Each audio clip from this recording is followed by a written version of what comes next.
नमस्कार, स्वागत है आपका हमारे चैनल पर। आज की वीडियो में 4 ऐसे शेयर के बारे में बात करेंगे जो भी हाल ही में स्टॉक एक्सचेंज में लिस्ट हुए। इन 4 शेयर में पहला केएसएच इंटरनेशनल, दूसरा आईसीआईसीआई प्रूडेंशियल एएमसी, तीसरा पार्क मेडीवर्ल्ड और चौथा नेफ्रो केयर हेल्थ सर्विसेज है।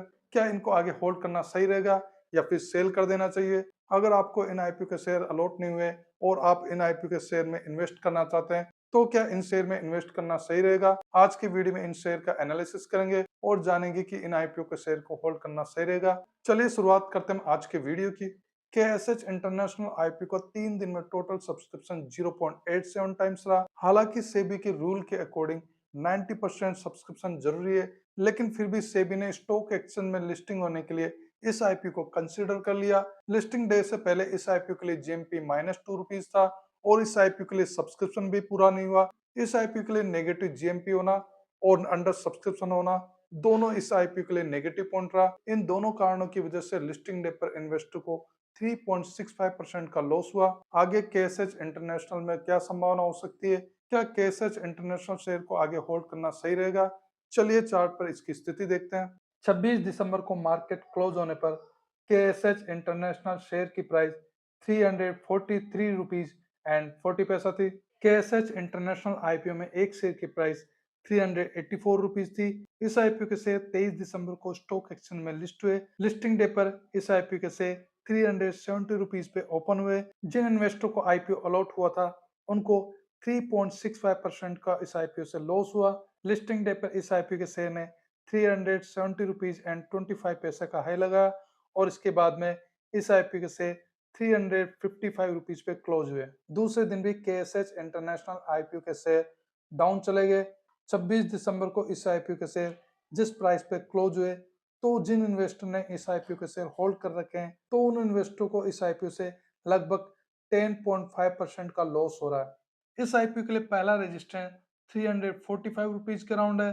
345 रुपीज से ये शेयर अगर ऊपर चलता है तो इस शेयर के लिए नेक्स्ट रेजिस्टेंस 355 रुपीज है। अगर ये शेयर 355 रुपीज पर सस्टेन करता है और इससे ऊपर चलता है तब इस शेयर में एक अच्छी स्थिति मानी जा सकती है। अगर मुझे इस शेयर में एंट्री लेनी है तो मैं इस शेयर में तभी एंट्री लूंगा जब ये शेयर 355 रुपीज से ऊपर चलने लग जाए। अगर ये शेयर 345 का रेजिस्टेंस नहीं तोड़ता है तो ये शेयर डाउन आ सकता है, तो इस शेयर के लिए सपोर्ट 335 रुपीज के अराउंड हो सकता है। अगर ये शेयर 335 रुपीज से डाउन जाता है तो मुझे नहीं लगता कि इस शेयर को होल्ड करना सही रहेगा। आईसीआईसीआई प्रूडेंशियल एएमसी अपना आईपीओ हाई वैल्यूएशन पर लेकर आए थे और वैल्यूएशन हाई होने के बावजूद भी इस आईपीओ से अच्छा लिस्टिंग गेन मिला। लिस्टिंग डे पर इस आईपीओ से लगभग 20% का लिस्टिंग गेन मिला। आईसीआईसीआई प्रूडेंशियल एएमसी शेयर की प्राइस ज्यादा होने के बावजूद भी क्या इस शेयर को आगे होल्ड करना सही रहेगा? चलिए चार्ट पर इस शेयर की स्थिति देखते हैं। 26 दिसंबर को मार्केट क्लोज होने पर आईसीआईसीआई प्रूडेंशियल एएमसी के शेयर 2629 रुपए और 80 पैसा पे क्लोज हुए। आईसीआईसीआई प्रूडेंशियल एएमसी आईपीओ में एक शेयर की प्राइस 2165 रुपीज थी। लिस्टिंग डे पर इस आईपीओ के शेयर 2600 रुपीज पे ओपन हुए। जिन इन्वेस्टर को इस आईपीओ के शेयर अलॉट हुए थे उनको लगभग 20% का लिस्टिंग गेन मिला, लेकिन लिस्टिंग के बाद में इस आईपीओ के शेयर ज्यादा ऊपर नहीं गए और इस आईपीओ के शेयर 2663 रुपीज एंड 40 पैसा का ही हाई लगा पाए और इसके बाद में 2585 रुपीज एंड 90 पैसा पे क्लोज हो गए। लेकिन अगले दिन के बाद में इस आईपीओ के शेयर ऊपर जाने लगे। अभी इसके शेयर 2600 से लेके 2640 रुपीज के बीच में एक रेंज में। अगर 2640 रुपीज पे सस्टेन करके ये शेयर ऊपर चलते हैं तो इस शेयर के लिए नेक्स्ट टारगेट 2730 रुपीज के अराउंड हो सकता है। इस शेयर के लिए सपोर्ट 2600 के अराउंड है। 2600 से अगर ये शेयर डाउन जाते हैं मुझे नहीं लगता कि इस शेयर में आगे होल्ड करना सही रहेगा। पार्क मेडीवर्ल्ड कंपनी के फाइनेंशियल ठीक है। इस आईपीओ के लिए जीएमपी 33 रुपीज चल रहा था। इसके अकॉर्डिंग लिस्टिंग गेन 20% हो सकता था, लेकिन इस आईपीओ के लिए जीएमपी लगातार डाउन होता गया और लिस्टिंग डे से पहले जीएमपी 5 रुपीज आ गया। इसके अकॉर्डिंग लिस्टिंग गेन 3% हो सकता था।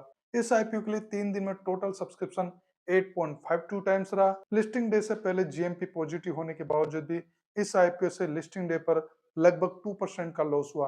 अब आगे इस आईपीओ के शेयर को होल्ड करना सही रहेगा या नहीं रहेगा? चलिए चार्ट पर स्थिति देखते हैं। 26 दिसंबर को मार्केट क्लोज होने पर पार्क मेडीवर्ल्ड शेयर की प्राइस ₹145.47 थी। पार्क मेडी वर्ल्ड आईपीओ में एक शेयर की प्राइस ₹162 रखी गई थी, लेकिन लिस्टिंग डे पर इस आईपीओ के शेयर ₹158.80 पे ओपन हुए। इस आईपीओ के शेयर जब लिस्ट हुए तो इन्वेस्टर को लगभग 2% का लॉस हो रहा था, लेकिन लिस्टिंग डे पर इस आईपीओ के शेयर ₹165.80 का हाई लगाए। हाई लगाने के बाद में इस आईपीओ के शेयर ₹147.95 पे क्लोज हो गए। लिस्टिंग के बाद में इस आईपीओ के शेयर अच्छी स्थिति में नहीं आ पाए और इसके बाद में ये शेयर डाउन जाते रहे। अभी इस शेयर की प्राइस ₹145.47 है। जिन इन्वेस्टर ने इस आईपीओ को होल्ड कर रखा तो उनको लगभग 10% का लॉस मिल रहा है। इस शेयर के लिए अभी सपोर्ट ₹145 के अराउंड है। अगर ये शेयर ₹145 से ऊपर चलता है तो इस शेयर के लिए नेक्स्ट रेजिस्टेंस ₹155 के अराउंड है। ₹155 के ऊपर ये शेयर अगर रुकता है तभी इस शेयर में एक अच्छी स्थिति मानी जा सकती है, लेकिन अभी इस शेयर के लिए स्थिति कुछ ठीक नहीं लग रही है। अगर ये शेयर ₹145 से नीचे जाता है तो मुझे नहीं लगता कि इस शेयर में होल्ड करना सही रहेगा। नेफ्रोकेयर हेल्थ सर्विसेज आईपीओ के लिए शुरुआत में जीएमपी नाम मात्र का था, जिसके अकॉर्डिंग लिस्टिंग गेन की उम्मीद 2% के आसपास थी। इस आईपीओ के लिए शुरुआती 2 दिन में सब्सक्रिप्शन 0.37 टाइम्स रहा, but last day subscription 14.08 times पहुंच गया और जीएमपी भी ₹40 के आसपास पहुंच गया। इसके अकॉर्डिंग लिस्टिंग गेन 9% के आसपास हो सकता था, बट लिस्टिंग डे पर इस आईपीओ से 6.5% का ही लिस्टिंग गेन मिला। दोनों आईपीओ पार्क मेडीवर्ल्ड और नेफ्रोकेयर 17 दिसंबर को लिस्ट हुए। 16 दिसंबर और 17 दिसंबर को मार्केट डाउन था, जिसकी वजह से इन दोनों आईपीओ के लिस्टिंग गेन पर असर पड़ा। चलिए नेफ्रोकेयर हेल्थ सर्विसेज के चार्ट पर नजर डालते हैं और देखते हैं कि इस आईपीओ को आगे होल्ड करना सही रहेगा या नहीं रहेगा। 26 दिसंबर को मार्केट क्लोज होने पर नेफ्रोकेयर हेल्थ सर्विसेज के शेयर ₹476.20 पर क्लोज हुए। आईपीओ में एक शेयर की प्राइस ₹460 थी। इस आईपीओ के शेयर लिस्टिंग डे पर ₹490 पे ओपन हुए और इस आईपीओ के शेयर ने ₹499 का हाई लगाया। इसके बाद में ये ₹471.25 पे क्लोज हो गए। नेफ्रोकेयर के शेयर लिस्टिंग डे के बाद में लगातार 2 दिन डाउन गए और लिस्टिंग डे के चौथे दिन इस आईपीओ के शेयर ऊपर जाने लगे। इस शेयर के लिए अभी सपोर्ट ₹470 का राउंड है। अगर ये शेयर ₹470 पे रुकते हैं तो एक अच्छी स्थिति मानी जा सकती है। अगर ₹490 पे ये शेयर सस्टेन कर लेते हैं तो इस शेयर के लिए नेक्स्ट टारगेट ₹535 के अराउंड हो सकता है, लेकिन नेफ्रोकेयर के शेयर ₹470 पे सपोर्ट नहीं लेते हैं तो ये शेयर डाउन आ सकते हैं और डाउन आने के बाद में अगर ये शेयर ₹460 से डाउन जाते हैं तो मैं इस शेयर को ₹460 पे सेल करना पसंद करूंगा। ₹460 के बाद में मैं इस शेयर को होल्ड नहीं करूंगा।